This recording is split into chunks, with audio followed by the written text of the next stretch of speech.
Hello everyone, and welcome back to Jacoby's Library. Today we're reading a very interesting book. It is sort of a quest book. It unlocks after a certain number of levels, but this is of course Boethiah's Proving. And upon receiving this book and stuff, you're sent to go locate the cultist of Boethiah and everything. But this sort of hallmarks the power and I guess type of deity that good old Boethiah is. Pretty interesting read, and yeah, without further ado, Boethiah's Proving. Boethiah's Proving. The following account is true. May it serve as a warning to those with ears to hear and hearts to know. On a certain day, at a certain time, the faithful gathered to perform certain rituals, hoping to gain a glimpse of their master. The day was correct, the summoning true. Slashing a smoking tear through the veil, she, her very self, appeared before them, terrible and resplendent. She came arrayed in ebony, darker than a moonless night, wielding a blade burning hotter than the surface of the sun. And though she wore the guise of a Dunmer warrior queen, she towered above them like a statue carved from the Red Mountain itself. "Why have you disturbed me?" Surprised, the first among them prayed, "O Boethiah, prince of plots, deceiver of nations, queen of shadows, goddess of destruction, we come to worship thee." She looked down upon her followers, gathered to bear witness. Frowning, she asked the first, "Tell me, you who profess to know me, how shall I know you?" Afeared, he exclaimed, "Each night I pray to thee, each night I call out thy wondrous names. Surely thou must recognize the sound of my voice, thy most devoted of believers."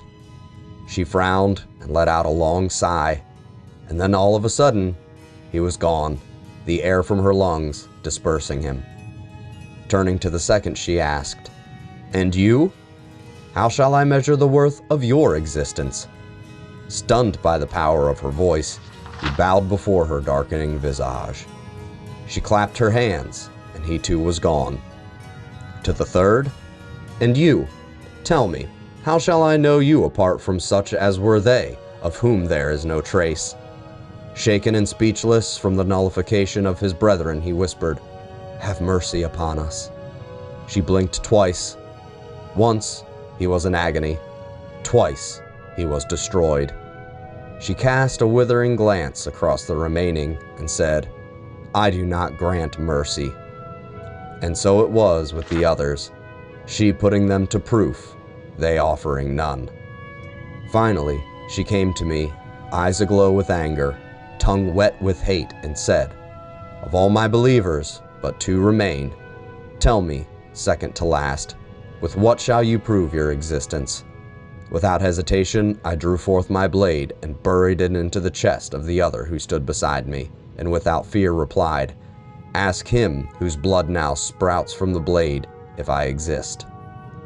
She smiled, and the gates of oblivion opened between her teeth. Then she said, "Tell me, now, last of my followers, wherefore do you remain where the others do not?"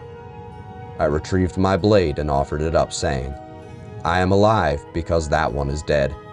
I exist because I have the will to do so, and I shall remain as long as there are signs of my handiwork, such as the blood dripping from this blade."